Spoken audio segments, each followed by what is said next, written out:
Mais c'est pas possible! Mais bon sang! Je suis vraiment nulle. Salut Émilie, mais pourquoi tu dis que t'es nulle? Mais regarde, je me suis encore trompée! Une erreur de calcul! Et c'est grave? Bah, bien évidemment que c'est grave de se tromper! Moi ça me paraît pas bien grave. Tu sais que commettre des erreurs fait partie de l'apprentissage. Notre prof de maths nous répétait ça tout le temps l'année dernière. Bah, c'est facile à dire ça, hein. Là, j'ai vraiment l'impression d'être nulle.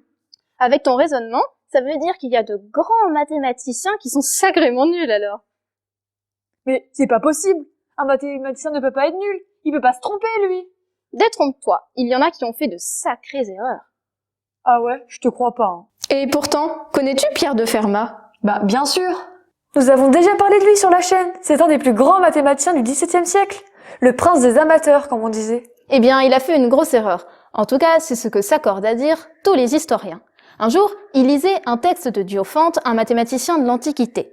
Il s'intéressait à la résolution d'une équation, la généralisation du théorème de Pythagore. Et voilà ce qu'il a écrit dans la marge. De cette chose admirable, cette marge trop étroite ne contiendrait pas la démonstration. Et tu crois qu'il a trouvé une démonstration? Disons que pendant 350 ans, les plus grands mathématiciens du monde ont cherché à démontrer ce résultat sans y parvenir. Alors, les spécialistes pensent que Fermat a commis une erreur, sans doute assez grossière. Ah, je me rappelle de ce résultat. C'est les grands théorèmes de Fermat. Si je me rappelle bien, il a été démontré par un mathématicien anglais. Absolument.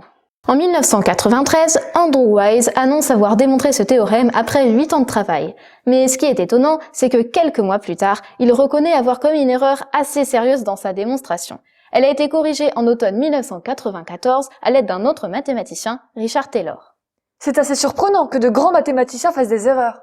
Tu vois, ta petite erreur de calcul n'est pas bien grave. Ce qu'a affirmé Fermat a donné naissance à de nombreuses découvertes passionnantes. En gros, une erreur a permis de grandes découvertes. C'est ça. Et alors que le résultat du grand théorème de Fermat n'a pas un intérêt démesuré. Ça te laisse songeuse, n'est-ce pas? Absolument. Il y a d'autres exemples? Eh ben ouais. Leonhard Euler et Ernst Kummer ont commis des erreurs en essayant de démontrer ce théorème. Ah, et que je te dise un mot d'Henri Poincaré quand il étudiait le problème des trois corps. Ah oui, ce problème où il faut comprendre le mouvement relatif de trois corps, comme une étoile et deux planètes. Tout à fait. En 1889, un prix en l'honneur du roi de Suède doit être remis. Le lauréat est Henri Poincaré, qui maîtrise tous les domaines des mathématiques. Le mémoire est parti à l'impression, et voilà qu'un étudiant de 26 ans relit les épreuves et découvre une erreur. Dans le texte de Poincaré? Incroyable! Et un étudiant en plus! Tu vois, en maths, chacun peut commettre des erreurs.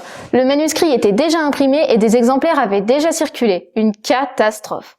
Henri Poincaré a dû rembourser les frais d'impression, soit plus que le prix gagné. Et il a fallu récupérer tous les exemplaires avec les démonstrations fausses. C'est un vrai feuilleton ton histoire! Incroyable! C'est vrai qu'à côté, mon erreur est insignifiante. Absolument. Et tu as compris ton erreur? Oui, une bête erreur de calcul.